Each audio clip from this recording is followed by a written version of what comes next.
Good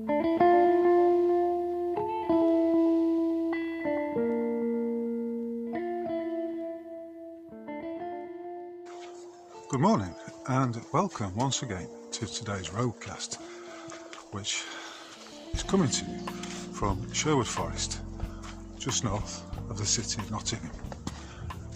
Now, I wish to talk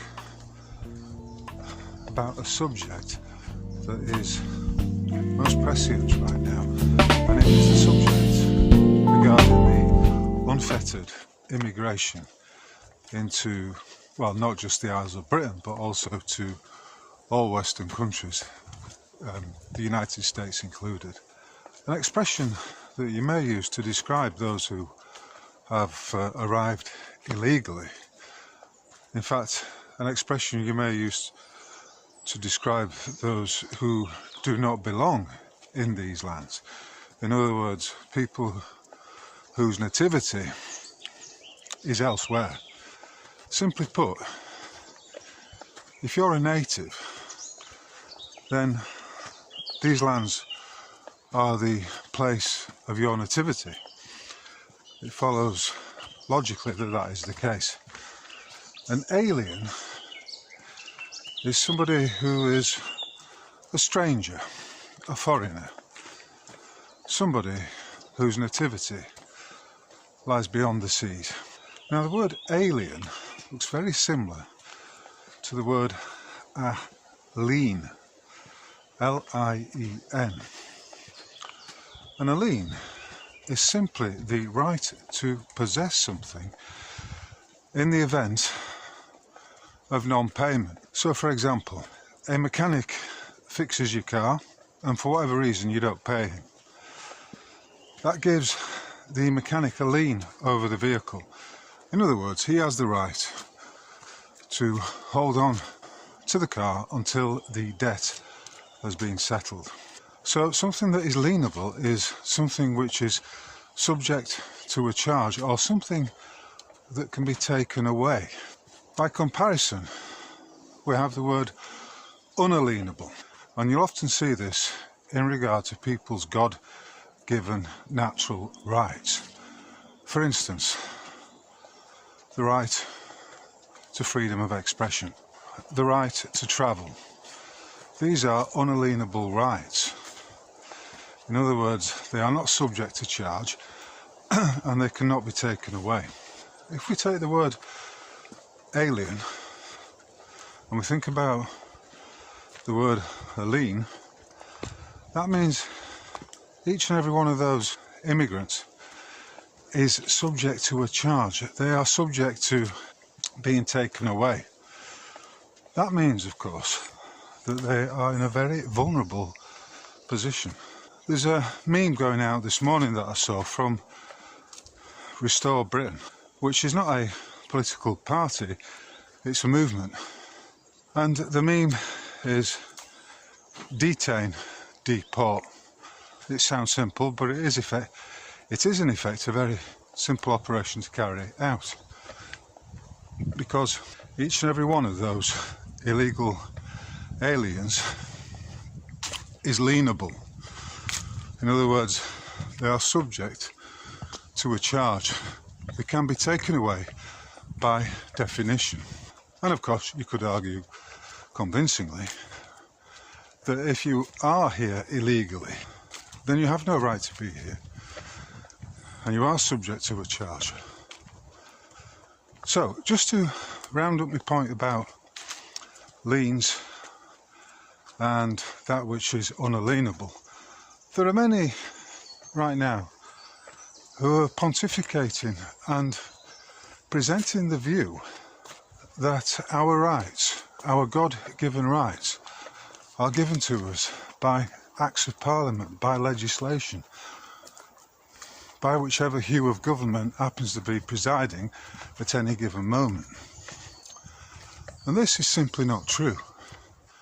For as I stated, your rights, your birthrights, your God-given rights, call them what you will, your rights under natural law are given to you by God and God alone.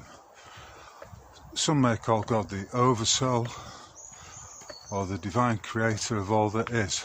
But those rights cannot be taken away unless you place government between yourself and your creator.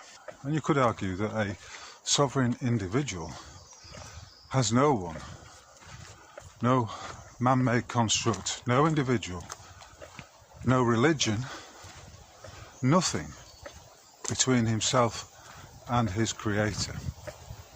You come into the world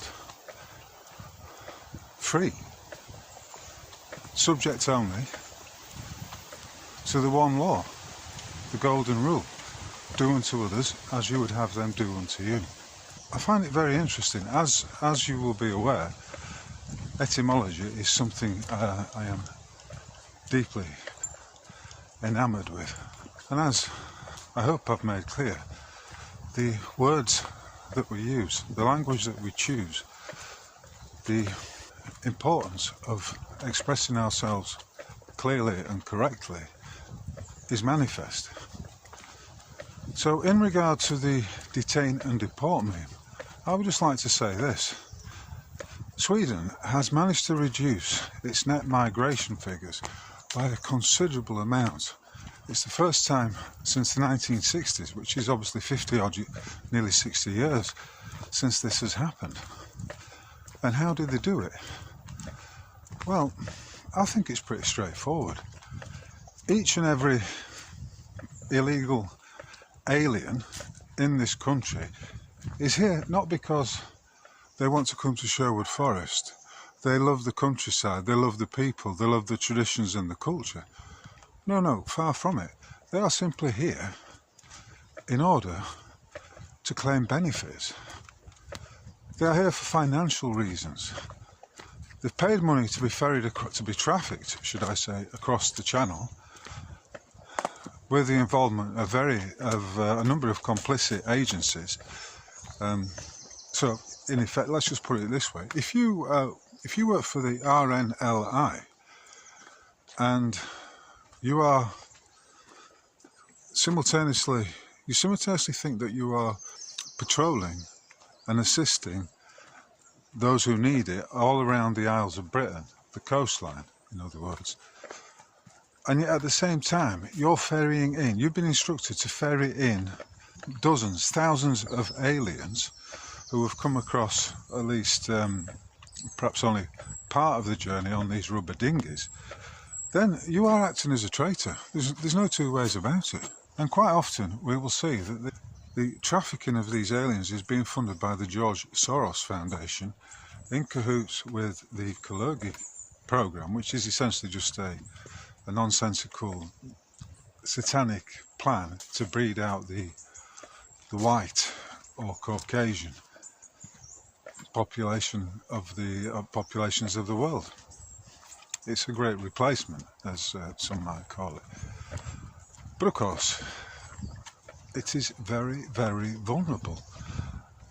And if we take away the credits from these individuals who are here illegally, then of course it shouldn't surprise us to see how quickly they fuck off back to the lands of their own nativity. You take away the financial incentive and they've gone. That's it. And if necessary, and they need a plane ticket to go back to whence they came from, then fine. It's going to be a lot cheaper to fund that than it is to fund their stay in and on the Isles of Britain. On the subject of credit and its creation, as you'll know, I've written and discoursed on this matter on many occasions. And back in February, regular readers and listeners will know that I was debanked by the co-op. Initially, it was their fraud team that contacted me and asked me to provide answers to a series of questions, largely about from where the funds were coming into my account via a third-party payment application called Stripe. And despite me providing them with the information, they went ahead and without reason debanked me. The bank account was closed on the 19th of April. And if I put it politely, I'll say it has caused me some difficulty. Largely because I've been unable to access the funds that have been coming through. And one of the consequences is that I've not been able to get out the cash as I would usually be able to do so when I had a current account. Now, if we come to the present, I did initiate a complaint about the way I've been treated. And one of the key points of that complaint was that there was no explanation as to how and why the account had been closed. They started off by obviously implying that I'd been using the account for fraudulent purposes. But when pushed, when it went to a complaint, they didn't provide the reason. They stayed silent on that matter. So what I'm going to posit now is just a theory, and I'd be very interested to hear what people may think of it. And it's this, that I, like many others, are on a government watch list, shall we say, a list of undesirables, a list of dissenters, those who go against the official narratives in every regard. And the reasons for this are probably plain to state. Just look at my output over the last 12 years or so. I am a dissenter. I challenge false narratives at every turn. It's what I'm here to do. So imagine this scenario. The government and its alphabet agencies hold information on you, dossiers if you like, that demonstrate, as far as they're concerned, that the individual is to be regarded as an enemy, perhaps an enemy of the state, or someone who needs to be shut down. And because the one ring to control them all is the financial system, the fraudulent financial system, then in this case it would be quite simple an action for them to instigate.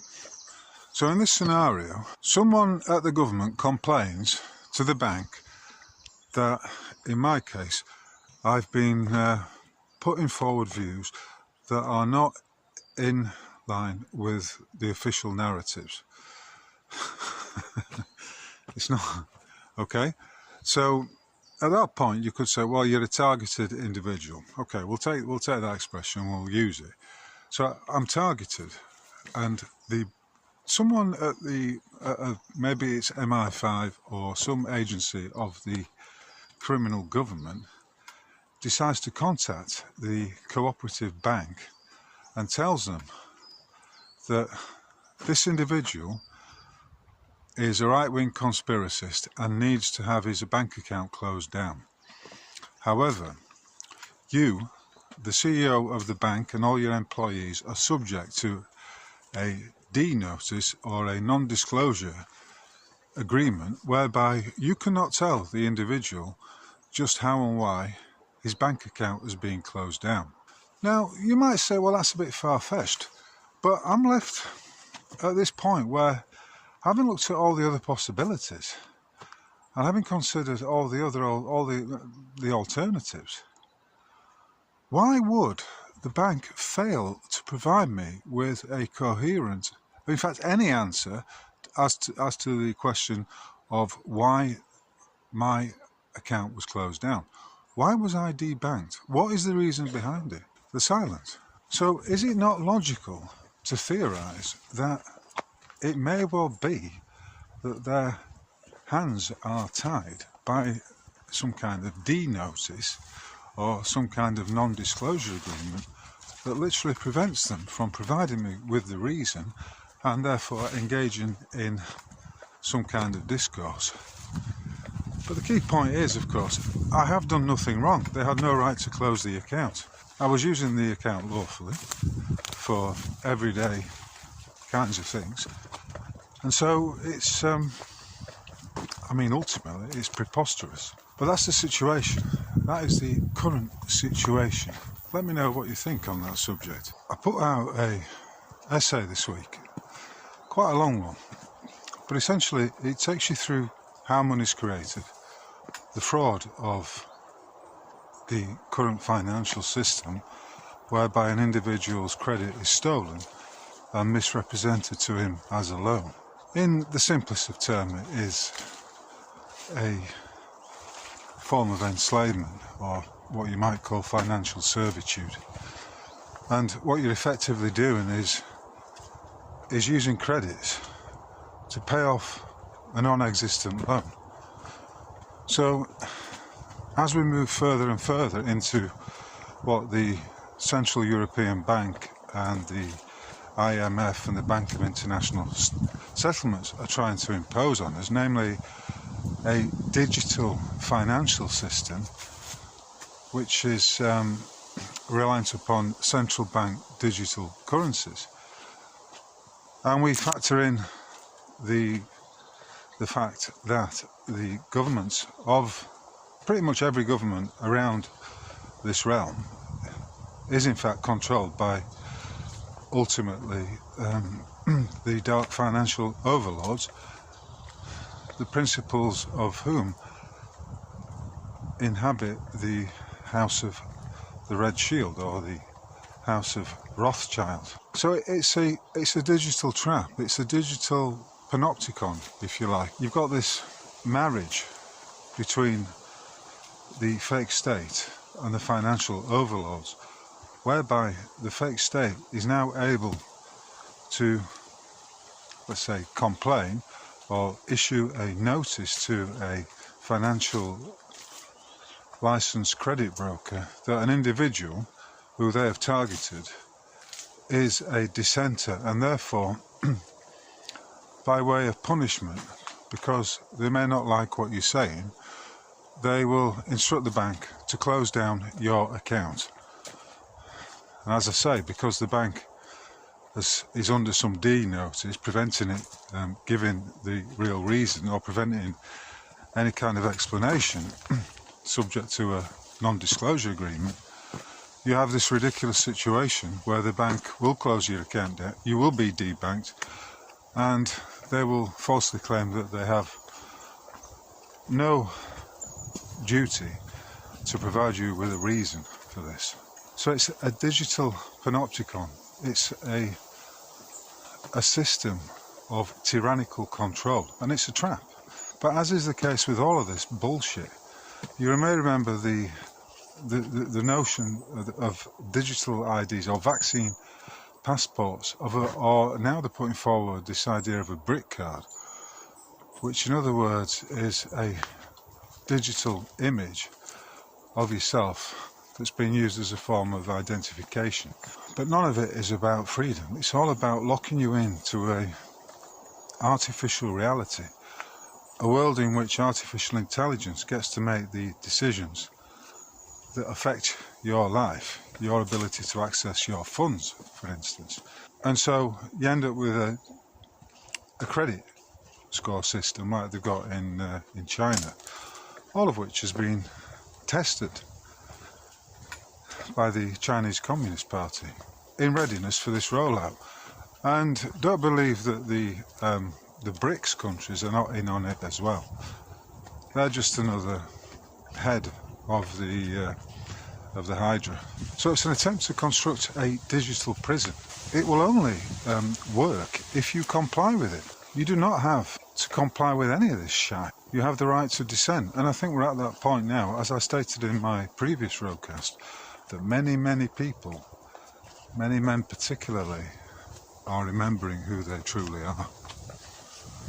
They are remembering their ancestral lineage. They are remembering that this is a spiritual journey, that the gross material world is trying to suck you in and offer you junkets at every point in order to gain your compliance. I mean, fucking hell, they have to go to the length of placing an individual in a public fooling system in order to convince him that he is that name. 12 years of which is effectively some kind of it is effectively the mind control program, and it's all designed to get you to comply, to see the state as the ultimate authority, which of course it is not and never will be.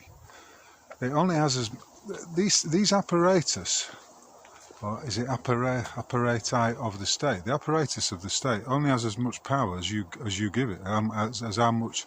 It only has as much power as you are prepared to comply with. Compliance with tyranny never ends well. It simply strengthens the hand of the dictator and weakens the divine abilities of the individual to say, no, I am not complying with this, fuck off.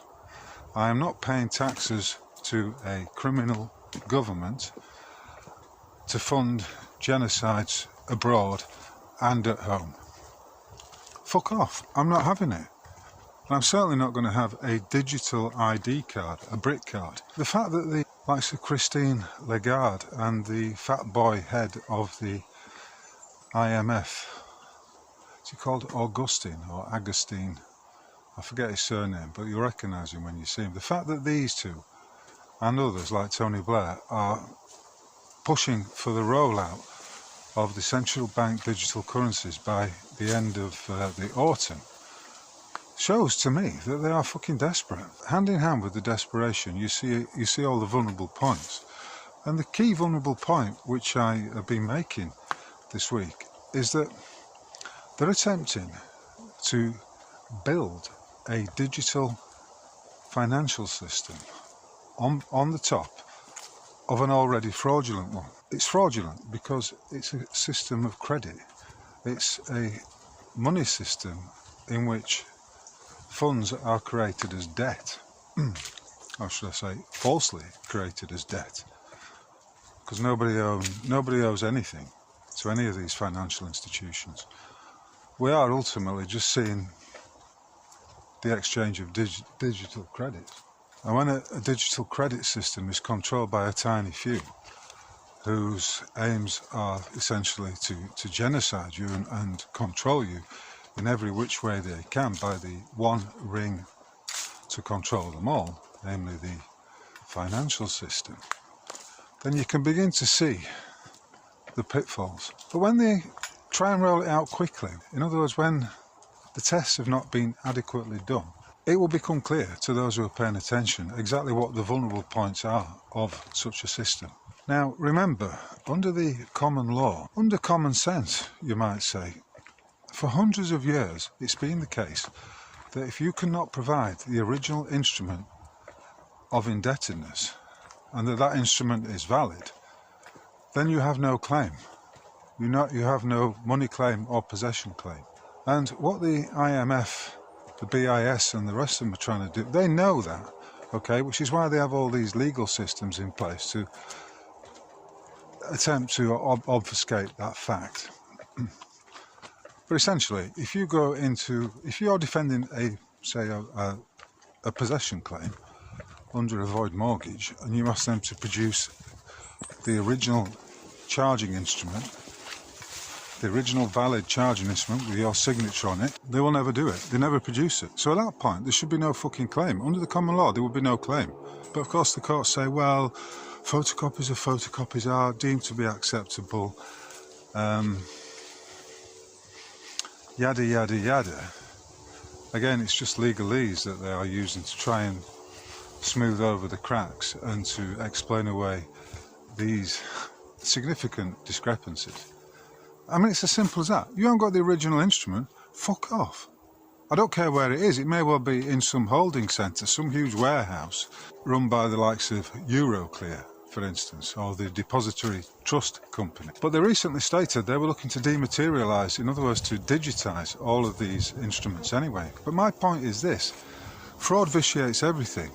And each and every, and I'm talking about 11.2 million mortgages in the United Kingdom, are null and void because they were fraudulently obtained and they were signed before the individual had the right to grant a charge over a property which he manifestly did not own at the time, which is why, of course, they ask you not to date the instrument. So you send them an incomplete deed of mortgage, which is void ab initio. It's void on the day that you sign it. On the simple basis, there was never full disclosure as to where the source of the loans, the source of the credits were coming from, and no conveyancing solicitor explained to you that you did not have the right to sign it at that time because you were manifestly not the owner of the house. So an electronic system reliant upon central bank digital currencies is, in my view, doomed to failure because it's built on fraud. As simple as that. But the danger is, of course, we head into some kind of technocracy, or some might call it an idiocracy, wherein the computer says no. The AI says, no, this is the case. These are the facts. This is what you have to do. But remember, something built on nothing comes from nothing. Nothing comes from the void. So all these actions are void. So ultimately, they are like zombies, just walking around, going through the motions, acting as though these debts are somehow valid, that loans have taken place. And if you have the temerities to suggest otherwise, they'll say, this is just a conspiracy theory. And the AI will push that on you. It will push the official, uncritiqued narrative upon you. But once you start adding extra information to the well, I say AI, it's essentially just a glorified, very fast search engine. Once you start adding extra information, then you can pare down the answer to a more realistic one. So in that sense, it is useful. And if you didn't see my article about this, where I had I did exactly that with Grok, which is the search engine stroke AI application that's available to those who go on X. And on the subject of X, of course, you can see that this idiocracy, this technocracy, is something that Elon Musk is involved in all the way up to his scrawny neck. Why do I say that? Well, his acquisition of the Twitter platform some years ago was, as is now apparent, simply he spent billions on it, apparently, but it was a very valuable platform because effectively, once he's got his AI in place, it becomes just another means of gathering data on each and every single user. And that data, especially on Twitter right now, where people do have a degree of latitude insofar as they are able to express themselves clearly. That's not to say there's no censorship, because Yacarino, the CEO, famously said you will have freedom of speech but not freedom of reach. Double speak, in other words. So Musk is in cahoots with Peter Thiel and Palantir, right? And all that data is being hoovered up. Palantir, some might say, is a front for the CIA. So there is Elon Musk. He's got access to all this data. And because he's relaxed some of the previous draconian community guidelines that Twitter or X was subject to, then people are able to express themselves more freely. And in that sense, it's good for him because he's able to gather more data because of that. And then, of course, you know, we've got to look at his involvement in a digital currency. He wants Twitter to be X to be an all-in-one platform where you can buy, sell, you can use their digital currency and all of that. But you know, rest assured, at some point that data will be used against you because it is an electronic panopticon. It's a form of mass surveillance, whichever way you wish to phrase it. So, of course, in that sense, it's very, very valuable. And all this data gathered from the public is, of course, used by Palantir in order to make projections and what have you, future projections. They are part of the military-industrial complex, and Elon Musk is a contractor. So, you know, when he was doing the Doge thing, it was interesting that, no, I mean, I did point it out at the time. No one was saying, well, okay, these activities have been funded by means of plunder, the taxes, the fines and forfeitures that have been taken off the American people have funded all these ridiculous schemes the world over. For instance, like teaching trans ideology to a group of Afghanistani women in some village outside Kabul. But at no point did the question arise as to how much SpaceX and Musk's companies were being subsidised by the plunder, by the state. And of course, that would have been an interesting audit. But as it turned out, it was all a masquerade. It was just a charade, because ultimately they didn't even bother to do an audit of the Pentagon. They just signed it off and have allowed them to continue. They didn't do an audit of NASA, never a straight answer. An organisation that has been plundering the American people for 60 odd years now. So I think it's clear what we mean when we talk about the one ring to control them all. It's the ring of finance. And a question that is very pertinent right now in relation to that might be this. In the event that an individual has got all the credits, he's got all the access to any funding that he so requires, in the event that he's untouchable in that sense, how do you think the dark overlords may indeed take control over him?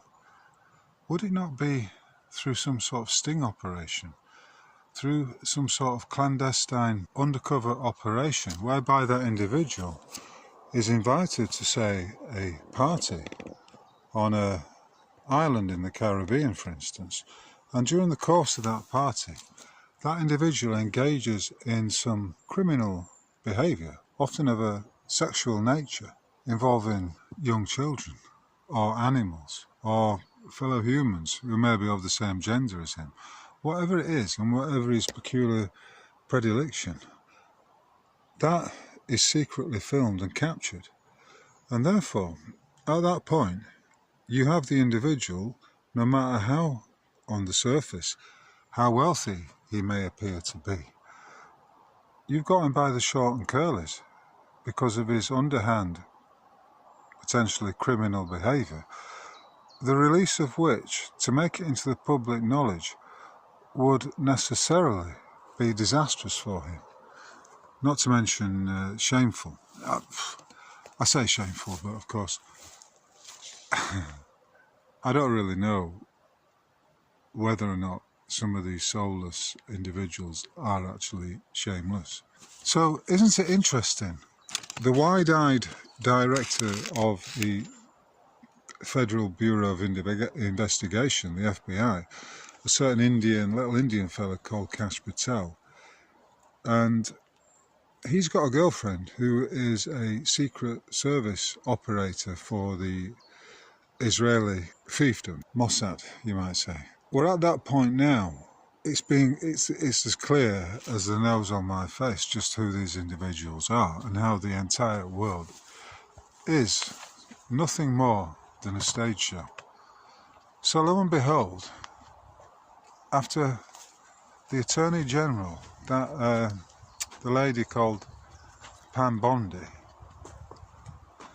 stated she's got the Epstein files, all the videos and the documentation on her desk, and that her and the FBI were in the process of conducting a review of it. Information on people, whether it's however it's obtained, whether it's a video, whether it's digital video, whether it's a photograph, is, and always has been the case, is very valuable in more ways than one, particularly if you're looking to leverage control over someone and or bribe them, or get them to follow your orders, to do exactly what you want them to do. Because information, data, is the real commodity right now. Right, I'm going to finish today's roadcast with a poem. which I trust you'll appreciate it. It's called The Road Not Taken, and being in the woods right now, it's an appropriate little ditty. It's by Robert Frost. Two roads diverged in a yellow wood, and sorry I could not travel both and be one traveller. Long I stood and looked down one as far as I could to where it bent in the undergrowth. Then took the other, as just as fair, and having perhaps the better claim, because it was grassy and wanted wear. Though as for that, the passing there had warned them really about the same. And both that morning equally lay in leaves no step had trodden black. Oh, I kept the first for another day. Yet knowing how way leads on to way, I doubted if I should ever come back. I shall be telling this with a sigh. Somewhere ages and ages hence, two roads diverged in a wood, and I took the one less travelled by, and that has made all the difference. Right, so this has been another episode of the Rogue Mail podcast from Sherwood Forest in Nottinghamshire. I hope you're all doing well. My last Roguecast, which is up on YouTube, got some very positive comments, and you know, whilst the numbers of viewers remains minuscule for whatever reason, I do encourage you, if you watch my Roguecast and you do appreciate it in some way, please subscribe to the YouTube channel, take out a subscription at roguemail.org, and also like it and share it amongst those whom you know will get something from it, who will resonate with it. Because if you like it, I'm sure there'll be lots of others who like it too. If you are able to support my work, then please consider chucking a few quid into the coffee pot via the button on my website, the Buy Me a Coffee button. If you prefer, take out a paid subscription at my Substack page, which can be found at MOD 800. Whatever you do, whatever form of appreciation it takes, thank you very much. If you watched this far, thank you very much. From the dappled woods of Nottinghamshire to you, whoever you may be, wherever you may be, I wish you a splendid day. All that remains left for me to say is, we'll catch you on the flip side. Cheers.